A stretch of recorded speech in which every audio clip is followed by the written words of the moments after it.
It's time to take command with former NFL tight end Logan Paulsen and former Commanders beat reporter Craig Hoffman. What's up? What's happening? Welcome in. Very special episode of Take Command.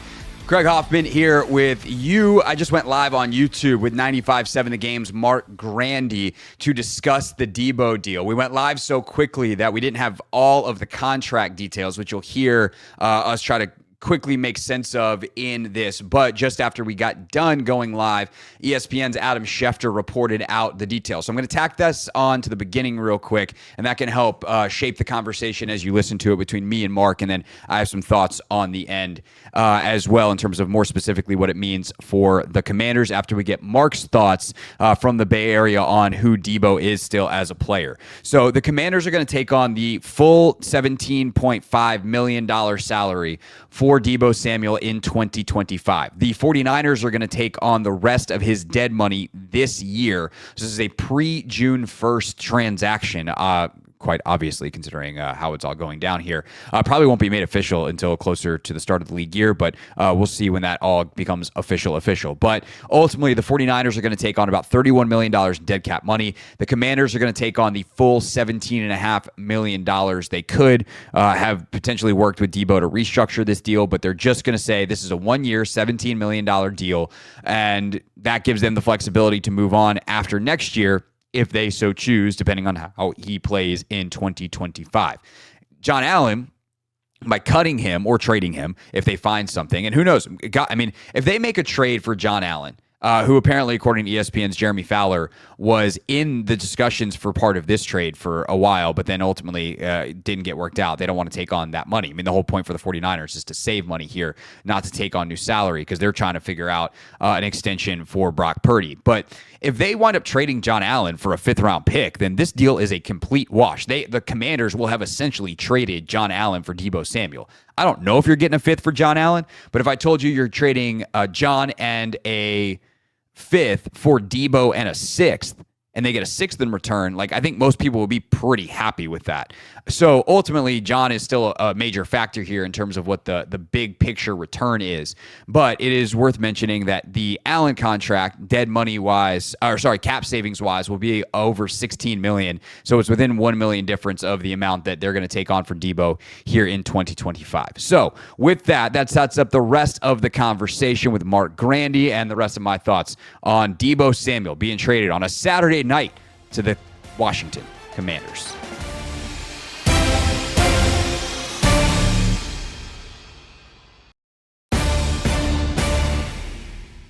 Not the way I thought I was going to be spending my Saturday night. The Commanders have traded for Deebo Samuel, a fifth-round pick going to San Francisco in return. And we got live coverage. This is why you subscribe. This is why you make sure the notifications are on, because, oh my God, there is breaking news. Joining me to discuss, Marc Grandi of 95.7 The Game, our sister station out in the Bay Area.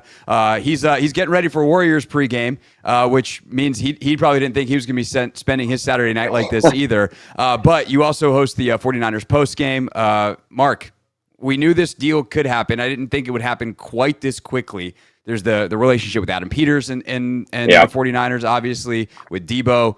I'll just ask you initially, I think for my audience, for Commanders fans, they want to know what they're getting in Deebo. So let's start there, but I do want to unpack this trade from all sides. What is Deebo Samuel? Who is Deebo Samuel as a football player entering 2025? Well, Deebo is still one of the more unique weapons in the NFL, but he hasn't quite been himself consistently in quite a while. I mean, 2021, it was one of the more incredible seasons we've seen from any player, offense or defense, in the NFL in quite a long time. I mean, he had 1,400 receiving yards. He had 6 touchdowns through the air that year, but he also had an extra 8 touchdowns on the ground and nearly 400 rushing yards. That's what got him paid.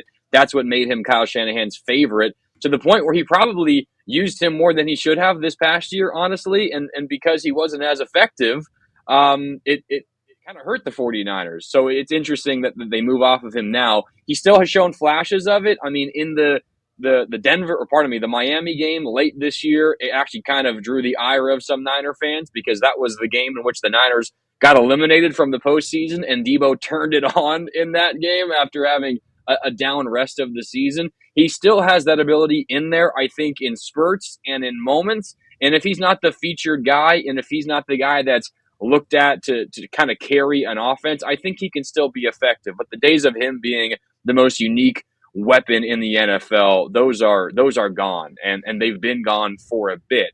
I mean, he had a decent 2023. You think about that game in Philadelphia when the Niners kind of it was the beginning of the end of the Eagles season in 2023. He had a great performance there. But the days of him carrying an offense are long gone.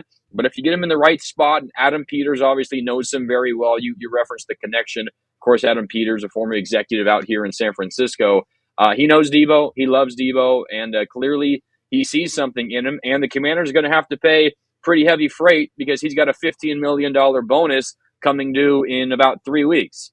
And that's why the 49ers were motivated to get this done ASAP, whether it was a trade or just simply cutting him, because they didn't want to have to pay that money. The Commanders, they got to feel confident they're getting something good because they're going to be paying that bonus at least. Well, maybe, because they could obviously restructure this deal. The way you can restructure contracts as a team receiving a player are very, very different than what happens when you are the incumbent team, because the prorated money, the void years, all those kinds of things, they change. Some of this money is going to stay on. He is honestly, I'm going to have to do is, if I was watching this, can see, like, I was looking down part of there where Marc was talking, because I was looking at his contract and over the cap. It is one of the most complicated contracts that I've looked at. Normally, I'm pretty good with this stuff, but he's got like roster bonuses, workout bonuses. He's got literally, it's called other bonuses. So he's got a bunch of stuff. Like, ultimately, the Niners are going to be stuck with some dead money here. That is always the case, because the prorated signing bonus is going to stick San Francisco with some money. But you're right, they're not going to have that $15 million option that kicks in, or the $15 million bonus that kicks in. But Washington could always say, like, hey, we'll restructure you at that number for the next couple of years, or maybe give you a little bit of new money. But that's something that we'll certainly be looking to see if Adam Peters and Deebo's agent can get figured out over the next couple of weeks here before that contract date hits. I think for Washington, obviously, this is a weapon in the offense that they could definitely use. They needed to add juice. At this stage for Deebo, like, I'm guessing if you're Washington, this is not your wide receiver 2. Like, I don't know where you put him on the depth chart. You have, like, wide receiver 1 is Terry. Wide receiver 2 is going to be someone else. Then there's like a Deebo category over here. Then Luke McCaffrey is going to be somewhere over here. Like, what, in terms of running back, receiver, like, what's actually his best usage at this point, and where you think Cliff Kingsbury can plug him in somewhere alongside Jaden Daniels? Yeah, I think his days as a running back, per se, are kind of done. If you watch him closely, and I'm sure a bunch of Commanders fans, everyone listening right now, maybe after they get done here, they're going to go and break down some of the tape. He was nowhere near as good as a running back this past year as he had been in the past, and you could tell almost immediately. He was the kind of guy who would seek out contact, and he would turn like what might have been a loss of 3 yards into a gain of 2, and he would always get more than you'd expect, and he'd break like 3 tackles before he finally went down. He wasn't really doing that nearly as often, and there's been a lot of speculation around here. The Niners have been pretty frustrated with his weight, and coming into the season overweight, like I think 20 pounds overweight was what was the rumors and the reports that we have heard, and it's not just a 1-year thing. When he signed the big deal in 2021, that was an offseason holdout, and there was drama like there is every year with the 49ers in contracts. And that he referenced that being a reason why the following season, after the 2021, when he was an all-pro and got him the big deal, why he wasn't as effective in 2022, because he wasn't working out that offseason, because he was trying to get his money. And it's kind of been the same story over and over. So it's going to take Deebo in order for him to be that running back again. And he was never really a true running back, of course, but he was just a true dual threat, and he could do it both ways. In order for him to be able to do that again, he's going to have to be in really good shape, because you could tell he just didn't have the same physicality anymore. And he's never going to be an elite route runner. He's not the greatest like contested catcher, and he's not a great separator. But where he's at his best is when the ball is in his hands, in some space. He'll make some guys miss. He'll break a couple of tackles, and he'll turn what should have been a 10-yard gain into a 25-yard gain. That's That's where Deebo Samuel is really good. And you got a quarterback like Jaden Daniels. You got some other quality receivers, like you mentioned Terry McLaurin and a couple of others. And you've got a play caller in Cliff Kingsbury who can find creative ways to get him the ball in space. I mean, that's what made Kyle Shanahan and Deebo such a good pairing, because you have a creative play caller and a unique weapon. But you're going to have to find ways to scheme him up, because he doesn't get open on his own usually. So you kind of have to have a good pairing with the offensive coordinator and the play caller and a good quarterback and good other weapons, so that you've got, attention paid elsewhere by the defense in order to maximize Deebo, because he's not a guy who's going to break down a defense by himself. Yeah, and that's going to be the interesting thing. Like, they didn't necessarily have a gadget guy this year. They used De'Ami Brown on some level for some of that stuff. They used Austin Eckler on some level for some of that stuff. But I do feel like Deebo is obviously a different kind of guy for all that. He is someone that is much more powerful than either of those two guys. The quickness, the missed tackle rate, when his best is high. The problem, as you mentioned, is you kind of wonder if some of those running back touches that he's had over the years are starting to break him down. Like, what's your confidence level that he can actually, lose the weight that he needs to, or get his body to the play, whatever the weight looks like, that he can actually stay healthy? And then kind of what's been the cause of all these injuries for him these last 2 years, especially? I think it has just been playing running back is difficult, and the style in which he plays, he takes a lot of blows, he takes a lot of hits. Like, on a guy who just goes down, like I always compare it to like Tyler Lockett, right? Tyler Lockett, the wide receiver for the Seahawks, never takes a hit because he just catches and he slides down. He could be wide open and he'll give up like an extra 5 yards just because he doesn't want to get hit, and he has never gets hurt, longevity, never misses a game. Hell of a career. But Deebo is the guy who has to rely on his ability to break tackles to be effective. So Deebo just takes hit after hit after hit after hit, and as a result, it's put some miles on his body. So I think in order to maximize Deebo, you want to try to get him the ball as much as you possibly can, because when he is at his best, he again will turn what should have been a loss into a gain, or will turn what should be a minor gain into an intermediate gain, and so on and so forth. But you have to find the balance, because, I mean, he is getting up there. He's not terribly old, but the way in which he plays, I would say he's probably a little older than his age suggests, because of all those hits and the wear and tear that his style of play creates. So you got to find a balance. You got to find a balance for sure, because if you just ride him into the ground, you're going to get to a point where the returns start decreasing if you give him the ball too much. We'll spend another couple minutes with Marc, and then I'll get into some stuff that's more specifically on the Commander side of this. But like, the 49ers want to compete. Like, they're about to pay Brock Purdy. They want to be good. So like, you just made the team with the best quarterback in the conference probably better, at least in their mind. How do you feel about this from the 49ers side, both on that front of like what this means from Washington to someone watching from the outside, but then also the fifth rounder in return for San Francisco? Yeah, I mean, once this all went down, I was thinking fourth would be the best you could possibly get, and I identified the fifth round as probably the likeliest return for Deebo Samuel. I was honestly preparing for the possibility that it might just be an outright cut. So the Niners getting anything in return feels like decent value for them. I think the Niners have just been pretty frustrated with Deebo the last couple of years. I think, honestly, they probably signed that contract with Deebo after the 2021 season, through gritted teeth, and they probably felt pretty soon after that it was a mistake. They might feel the same way about the Nick Bosa contract. They might feel the same way about the Brandon Ayuk contract, just the way in which these big money contracts are right now. And I think there's been some frustration over the last couple of years about his weight and coming into the camp, preseason, training camp, not quite ready for the season. And then you had what happened this past season on the field, where he had arguably the worst season of his career, and he puts hands on the 49ers long snapper after he talks major trash to his team's own kicker, who was having a rough season, and the long snapper comes up and defends his kicker, and Deebo slaps him on the field. It was a game middle of the season in Tampa Bay when this all went down.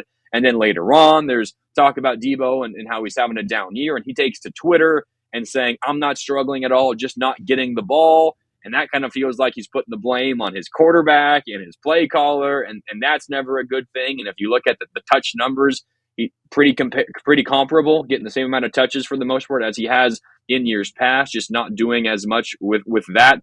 So the Niners can put up with all of that stuff if he's producing at a high level, but he just hasn't been producing at a high level the last couple of years. And if you're not doing that, the team is going to be less willing to put up with all of that other stuff. So this felt like a marriage that had reached its end.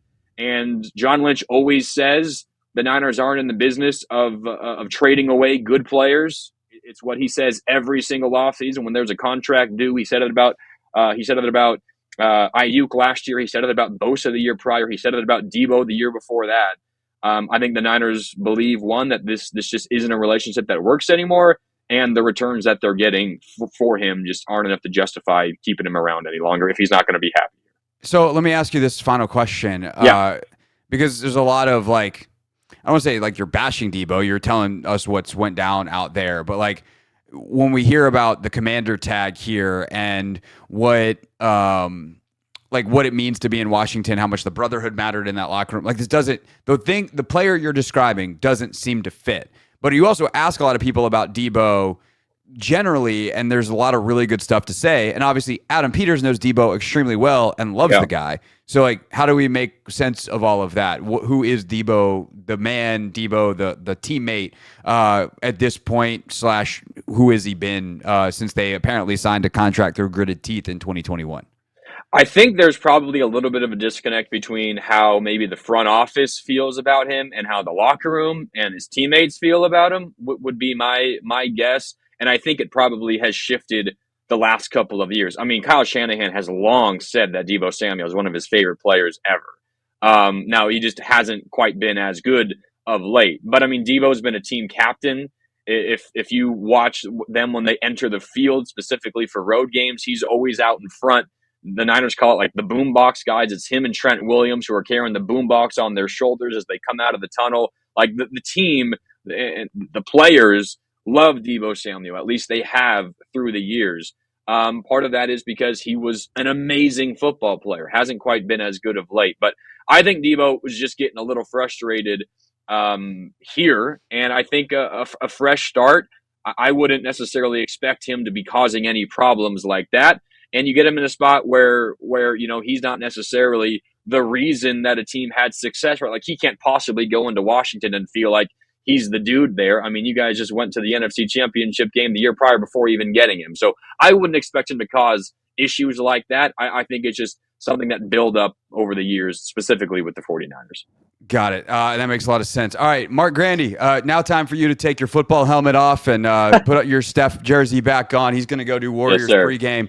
But really appreciate your time joining me here on short notice. Appreciate you, Marc. Yeah, no problem. Anytime. Thanks. All right, that's Marc Grandi with us here live on YouTube, or perhaps you're listening to this on Take Command or any of the other places this audio and video is going to wind up. All right, I'm gonna do a couple minutes here solo on the Commander side of this, and then we're gonna get up on out of here live on a Saturday night because it is 7:15 on a Saturday night, and this is not how I intended on spending my Saturday. So I think it's a great move for Washington. And the reason I think it's a great move is because it's fairly low risk. Last year, they took a guy in the 5th round in Jordan McGee, who they basically gave a redshirt year to. I think they wanted him to play a little bit more, but the injuries, whatever. Like, 5th rounders are mostly, like, if you get a 5th rounder who's a solid backup and a really good special teamer, that's a really good use of a 5th round pick. And for a team that's trying to win right now, to turn that level of asset into a guy that could be a game changer for your offense, that's a pretty good use of said asset.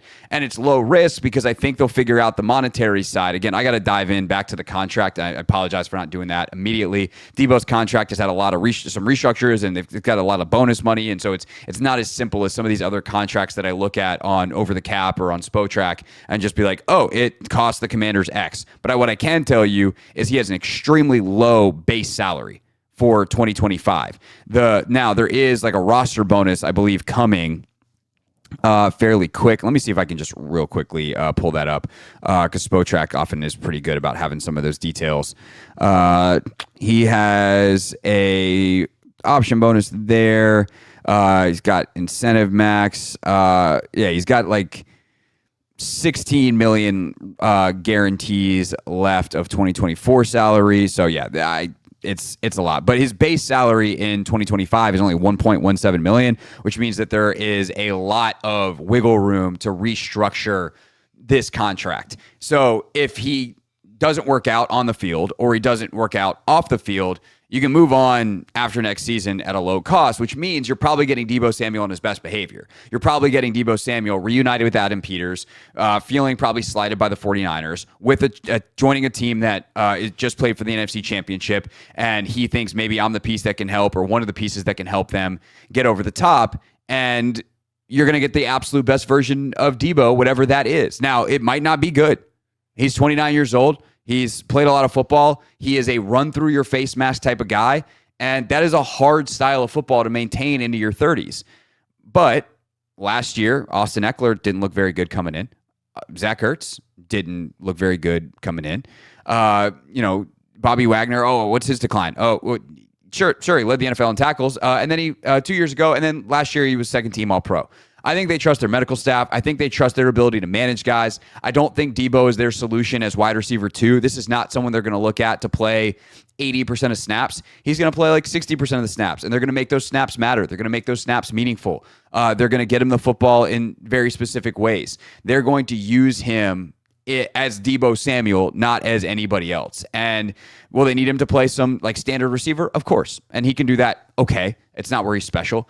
But I think that another guy that's been played in big games that can be trusted, that I think will probably have a good amount of trust with Jaden. Jaden definitely did not trust as many of the younger receivers, Sinnott, McCaffrey, etc. last year. He had a ton of trust in veterans that had been there, that knew would be in the exact spot that they were supposed to be. And we saw that from obviously Terry, but Zach ultimately with OZ, with Jameson. Like, those guys came in and made instant impacts, and I think Deebo can be that for this offense. On the monetary side of it, it's also worth mentioning that, like, once they cut John Allen, even if they pick up the $15 million, that's basically a wash. They're still going to have $80+ million in cap space. They can create another 10 by cutting Wiley if they want to. I probably wouldn't do that because then you got to replace Wiley and tackles are expensive. But who knows? Maybe they do what they did to Charles Leno a couple years ago, and then they draft a guy and then they wind up cutting him after the draft.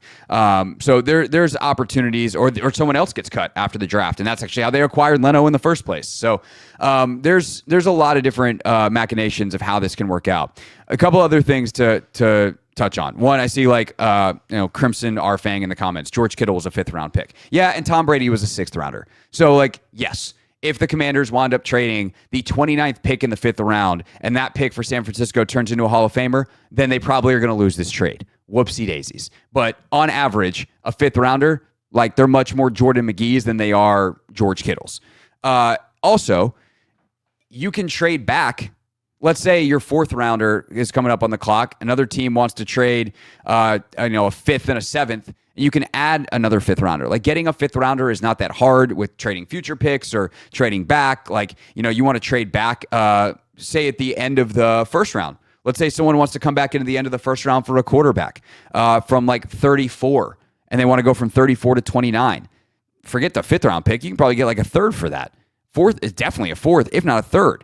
For that to move back into the 2nd round. So they can always move around and add different guys or different picks by trading up, or obviously you're adding picks, you're trading back. And what the Commanders have now in terms of picks is probably not what they wind up with coming out of draft day in terms of the number of selections they ultimately make. The last thing I want to add real quick is this. I think that this ups the necessity of bringing back Ertz and Bobby Wagner, because when you bring a personality as big as Deebo's into the locker room, and again, I do not think that Deebo's a bad dude. I do not think he'll be bad in this locker room. I think he'll be on his absolute best behavior in this particular locker room. But it is easier to absorb someone who has an opinion, who has a little bit of gravitas, if there is someone else already setting the tone. And I know Jaden's ultimately going to be that guy, and I know Mikey's going to be that guy, and I know Terry's going to be that guy. But what Zach brings to the offensive meeting room and what Bobby brings to the team is what established that locker room at the A+++ level that it was last year. I want those guys back. I've wanted those guys back. I extra want those guys back now to ensure that the brotherhood, the locker room, the camaraderie, the work ethic, the standard, the way they communicate, everything that got the absolute best out of every player in that room last year, or basically every player in that room last year, all the guys that contributed in the way that got them to the NFC Championship game on a roster that none of us looked at and said, that's an NFC Championship game roster. I want the guys who set the tone for that back, because I think they can help get the most out of Deebo. And so I'll leave you with that thought. Again, the contract is complicated, to say the least. There's some dead money that San Francisco is definitely going to take on here. But there's also some money that Washington takes on, but it is, again, a low base salary. There's a way to, and they know what they're doing here. They're taking on some money in a time where they have plenty of opportunity to do it, not just now, but the next couple of years, because all of Rivera's draft picks are gone, and there's nobody really to re-sign to big money. I mean, there's guys they still have to re-sign, that are smaller pieces, but nobody that's going to be owed big money. Terry's going to get an extension. He's the closest guy. But no Jamin Davis extension, no Chase Young extension, no Emmanuel Forbes extension coming down the pipe for any of these first rounders that have turned into studs. You have money to play with and a quarterback on a rookie contract. You make moves like this and you try to keep the risk as low as possible, but you have to take some risk to get the reward. And that's what Washington is doing. That's what Adam Peters is doing. And Deebo Samuel, we'll see how it works out. And by the way, on Take Command, Logan and I will have much more thoughts on this probably Monday. We'll do some combine recap, but we'll also spend some time watching some Deebo film and making sure that we have a full report for you next time that we record the show. So look forward to that. We'll also see if we do anything more live. This is why you now hit that subscribe button, because you never know when something is going to go down and if we're going to be able to pop up and get you some instant analysis. Thanks to Marc Grandi for joining me. That's it. That's all for this instant edition of the Hoffman Show, if you will. Thanks for watching. Subscribe here on YouTube at Craig Hoffman.